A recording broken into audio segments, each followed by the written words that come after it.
Hi മക്കളുമാരെ, എല്ലാവർക്കും good morning. എല്ലാവർക്കും സുഖമാണോ? ഞാനേ ഇന്നൊരു ഡേ ഇൻ മൈ ലൈഫ് ചെയ്യണമെന്ന് വിചാരിക്കുകയാണ്. കുറേ നാൾ മക്കളുമാർ പറയണം മമ്മി അതൊന്ന് ചെയ്ത് നോക്കും മമ്മി എന്ന്. അപ്പം ഞാൻ ഇന്ന് ചെയ്യുവാണ്. അപ്പോൾ ഇന്ന് രാവിലെ ഞാൻ എണീറ്റിട്ട് പ്രേയറൊക്കെ ചൊല്ലിയതിന് ശേഷം വന്ന് ഒക്കെ കഴുകിയിട്ട് ഒരു ഗ്ലാസ് ചൂടുവെള്ളം തണുത്തത് കുടിക്കും. എൻ്റെ ഡെയിലി റൊട്ടീനാണേ. അതിനുശേഷം പല്ലൊക്കെ തേച്ചിട്ട് ഒരു ഗ്ലാസ് ചായയും കൂടെ കുടിക്കും. ചായയും കൂടെ കുടിച്ചിട്ട് വന്നിട്ട് ഒരു മണിക്കൂർ നടക്കും. പുറത്തു പോയി നടക്കും. ഇന്ന് ഞാൻ പുറത്ത് പോയില്ല, ഇന്ന് വീടിന് ചുറ്റുമാണ് നടന്നത്. അതിനുശേഷം ഇന്നത്തെ ബ്രേക്ക്ഫാസ്റ്റ് ഉണ്ടാക്കാൻ പോവുകയാണ്. വാ, കാണിച്ചു തരാം.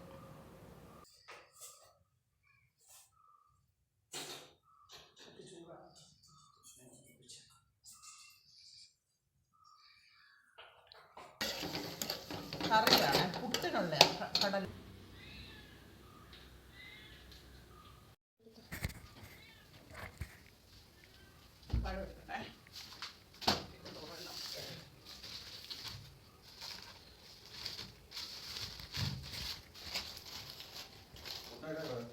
ഇടാൻ പോകും. മാട്ടിയാൽ മതിയോ നിങ്ങൾക്ക്? എങ്കിൽ അടുപ്പ് കത്തിക്കട്ടെ. പുഴുങ്ങട്ടെ അപ്പം.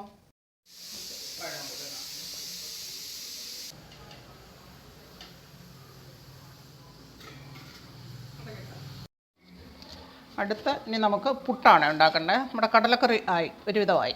നമുക്ക് 3 പേർക്കുള്ള മതി.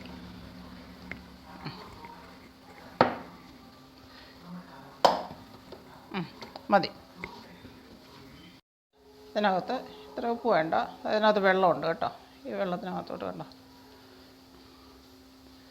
പുട്ടായ കുറച്ച് ഉപ്പൊക്കെ വേണമല്ലോ.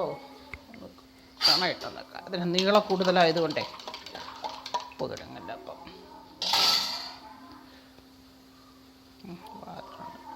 ഇനി പുട്ടിൻ്റെ പൊടി കുഴയ്ക്കുമ്പോൾ ഇനി ഒരു 5 മിനിറ്റ് കഴിഞ്ഞ് വന്ന് നോക്കുമ്പോൾ ഈ പുട്ടിൻ്റെ പൊടി നല്ല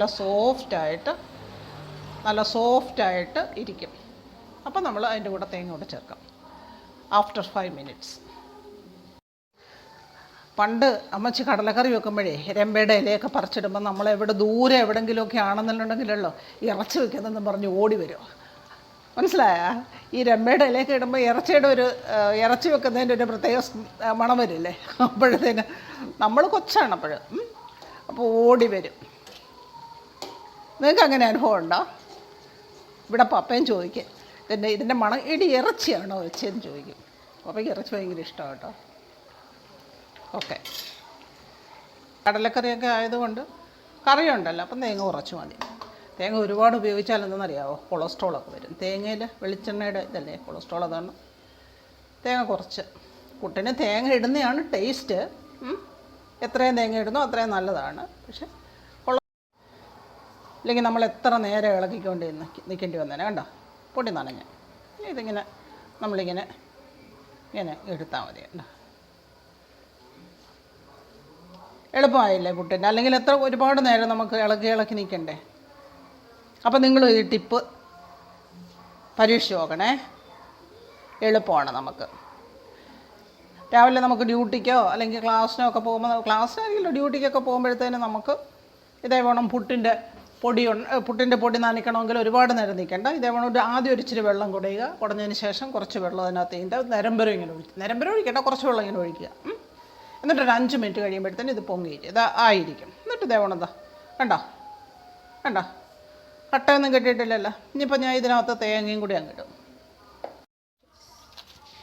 ഇനി അടുത്ത് ഞാൻ രാവിലെ എല്ലാ ദിവസവും ഞാൻ അടുപ്പിലാണ് കഞ്ഞി വെക്കുന്നത്. നമുക്ക് ഇഷ്ടംപോലെ വിറവൊക്കെ ഉണ്ട്. അപ്പം ഈ വിറവെല്ലാം കിടന്ന് നശിച്ച് പോകണ്ടെന്ന് വിചാരിച്ച് ഞാൻ പുറത്തൊരടുപ്പ് കൂട്ടിയിട്ടുണ്ട്. ആ അടുപ്പിലാണ് ഞാൻ തീ കത്തിക്കുന്നത്. ചോറെല്ലാ ദിവസവും അടുപ്പിലാണ് വെക്കുന്നത്. അപ്പോൾ നമുക്ക് ഈ വിറവിൻ്റെ ചാരമൊക്കെ ഉണ്ടെങ്കിലേ ചെടികൾക്കിടാം, നമ്മുടെ കൃഷിക്ക് ഉപയോഗിക്കാം. അത് കാരണം ഞാൻ അങ്ങനെയാണ് ചെയ്യുന്നത്. ചൂട്ടും ഇതൊക്കെ ഇങ്ങനെ അങ്ങോട്ട് ഇട്ട് കൊടുത്ത് ഇച്ചിരി അങ്ങനെ കത്തിപ്പിടിക്കാൻ തുടങ്ങുമ്പോൾ ഒരു ഉണക്കത്തൊണ്ടില്ലേ,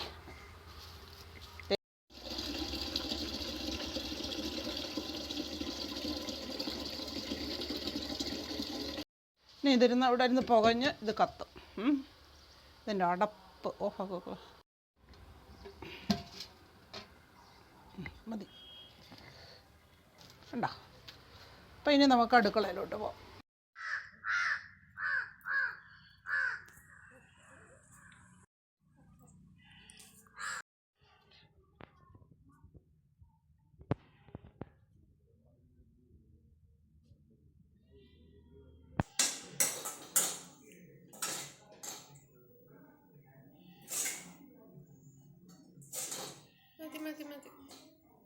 മതി അമ്മേ.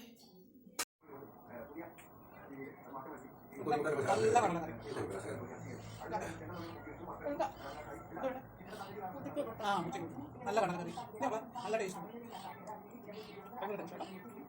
ഞാൻ വീഡിയോ എടുക്കാം.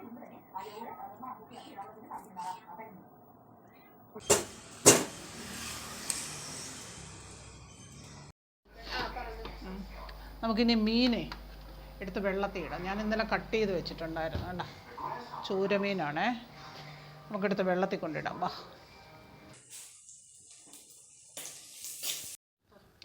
എനിക്ക് ഇന്നൊരു മരച്ചീനി കിട്ടിയിട്ടുണ്ട് കേട്ടോ. അപ്പോൾ നമുക്കതിനെ ഇളക്കാം. ഇന്ന് മീൻകറി ഉണ്ടല്ലോ, അപ്പോൾ നല്ല ടേസ്റ്റ് ആയിരിക്കും. മീൻകറിയും കപ്പയും കൂടെ, കപ്പ ഇളക്കിയതും കൂടെ.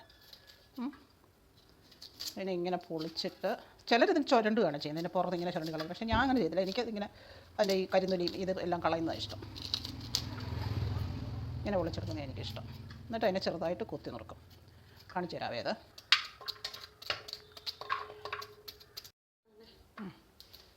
ഉണ്ടോ. പിന്നെ ഇനി വെള്ളം ഒഴിച്ച് കഴുകിയിട്ട്, പിന്നെ കപ്പ വെക്കുന്ന ഞാൻ നേരത്തെ ഒരു വീഡിയോ പറഞ്ഞു തന്നിട്ടുണ്ട്. കപ്പ വെക്കുമ്പോൾ എന്ത് ചെയ്യണമെന്നാണ്. കപ്പ കഴുകിയിട്ട് നമ്മൾ അടച്ചു വെച്ചാൽ ഉപയോഗിക്കുന്നത്. അത് ഞാൻ എൻ്റെ ഒരു വീഡിയോയിൽ ഇട്ടിട്ടുണ്ട്. നിങ്ങൾ നോക്കിയാൽ മതി.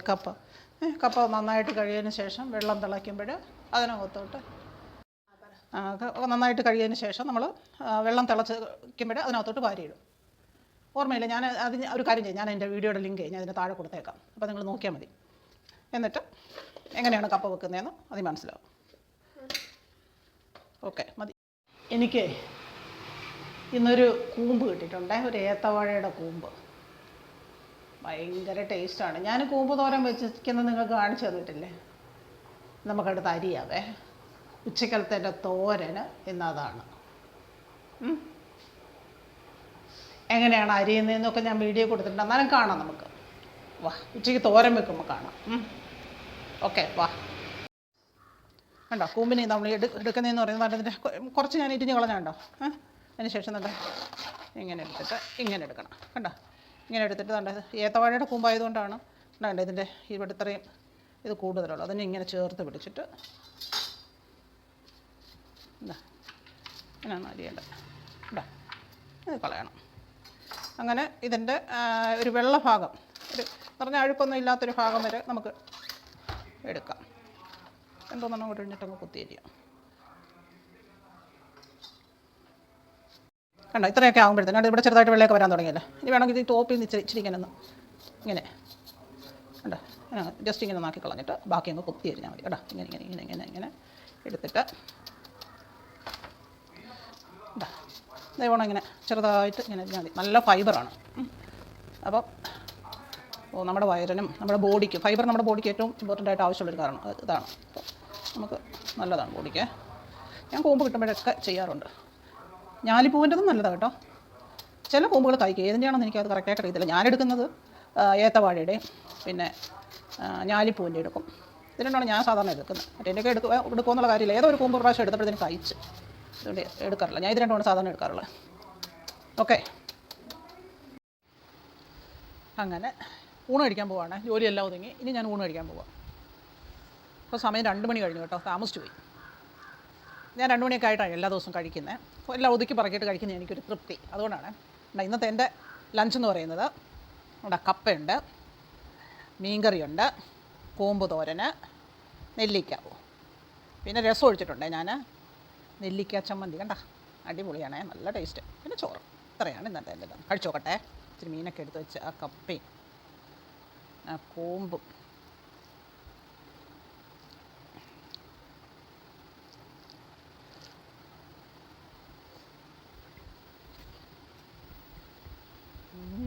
സൂപ്പർ.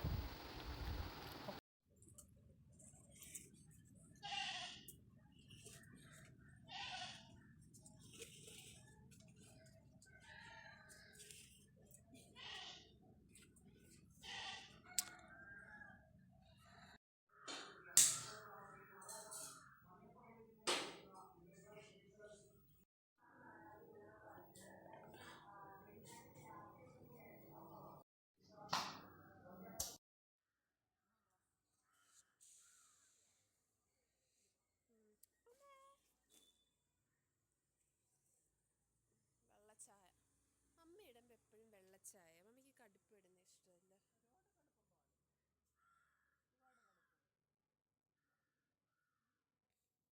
ഇഷ്ടമല്ല. ബ്രെഡ് എടുത്തുകൊണ്ട് വരും. അപ്പോൾ അത് നോക്കിയിരിക്കും. പിച്ചിട്ട് കൊടുക്കുമ്പോൾ ഇതുകൊണ്ട് ഭയങ്കര കാര്യമാണ്. എന്നിരുന്ന് കഴിക്കും.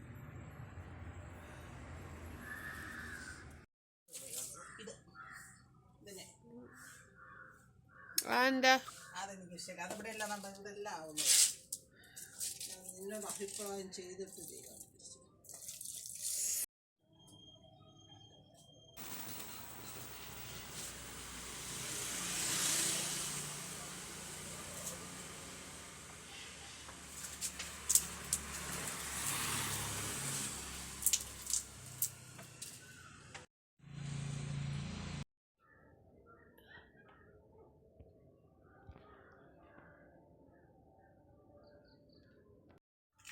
ഹലോ മോളുക്കുട്ടീസ്. പിന്നെ കഞ്ഞിവെള്ളത്തിൻ്റെ കൊടുത്ത് ഇരിക്കുന്നത്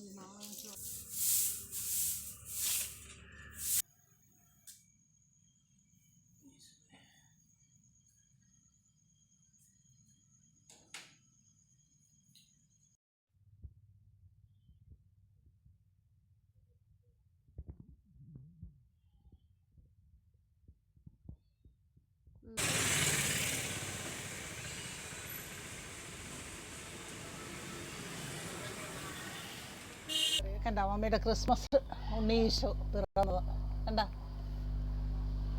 നല്ല അടിപൊളിയായിട്ട് മമ്മി ഈ വർഷം ഡെക്കറേറ്റ് ചെയ്തിട്ടുണ്ട് കണ്ട. ഉണ്ണീശോയെയും മാതാവിനെയും എല്ലാവരെയും യഹൂദന്മാരെയും ആട്ടിടയന്മാരെയും. എൻ്റെ കാലിത്തൊഴുത്താണ്. എൻ്റെ ക്രിസ്മസ് ട്രീ എങ്ങനെയുണ്ട്? അടിപൊളിയല്ലേ? എൻ്റെ ക്രിസ്മസ് അപ്പൂപ്പനാണ് കണ്ട. സാന്റാ ഇതെന്താണ് അതിൻ്റെ പേര്? റെയിൻഡിയർ. റെയിൻഡിയർ. അത് ദിവസം ഓക്കെ. അപ്പൂപ്പൻ്റെ വടിയാണ്. എങ്ങനെയുണ്ട്? അടിപൊളിയല്ലേ മക്കളെ? സൂപ്പർ. എല്ലാവർക്കും ഇഷ്ടപ്പെട്ടല്ലേ? ഒക്കെ ഇഷ്ടപ്പെട്ടോ? അമ്മയ്ക്ക് ഏറ്റവും ഇത് നല്ല ഇഷ്ടപ്പെട്ടു അമ്മയ്ക്ക്. ഓക്കെ. ഇപ്പോഴേ സമയം 7:15. ജോലി ചെയ്ത് തളർന്ന്. അപ്പം ഞാൻ വിചാരിച്ചു കൂവക്കിഴങ്ങിരിക്കുന്നത് ഇച്ചിരി കൂവക്കിഴങ്ങെടുത്ത് പുഴിഞ്ഞാൽ മോളും ഉണ്ട്. അവൾക്ക് ഭയങ്കര ഇഷ്ടമാണ്. അവൾക്ക് മാത്രമല്ല എല്ലാവർക്കും ഇഷ്ടമാണ്. പപ്പയ്ക്കും എനിക്കൊക്കെ ഇഷ്ടമാണ്. ഉണ്ടാ ഇനി എന്താണേലും 9 മണിയാവും നമ്മൾ കഞ്ഞി കുടിക്കുമ്പോഴും. അപ്പോൾ 7:15 ആയുള്ളൂ. ഇനി ഇത് കുക്കറിൽ വെച്ച് വേവിക്കാം. അടിപൊളിയായിരിക്കും. അതിനകത്ത് അതിലെന്തോ ഒരു ഇതുണ്ട്. സൾഫറിന്റെ എനിക്കറിയില്ല. സൾഫറിന്റെ എന്തോ ഒരു കോമ്പൗണ്ടാണ്. ഞാനും അതിലൂടെ വായിച്ചിട്ടുണ്ട്. അപ്പോൾ അതിൻ്റെ മൂട് നമ്മൾ കട്ട് ചെയ്യാതെ ഉള്ളി അരിയോടെ കട്ട് ചെയ്ത്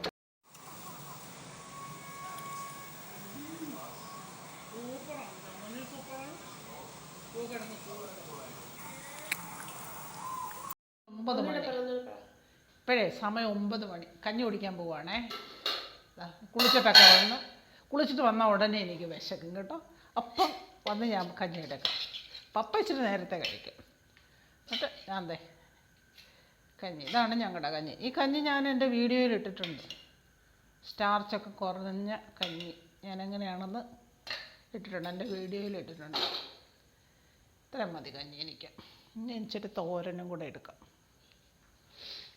ഇത് പയറിട്ട കഞ്ഞിയാണേ. അപ്പം പിന്നെ തോരനില്ലെങ്കിലും കുഴപ്പമില്ല. പിന്നെ ഇന്ന് ഉച്ചയ്ക്ക് കൂമ്പ് തോരനായിരുന്നല്ലോ. അപ്പം അതിനകത്തോട്ട് ഇച്ചിരി കൂമ്പ് തോരൻ മതി.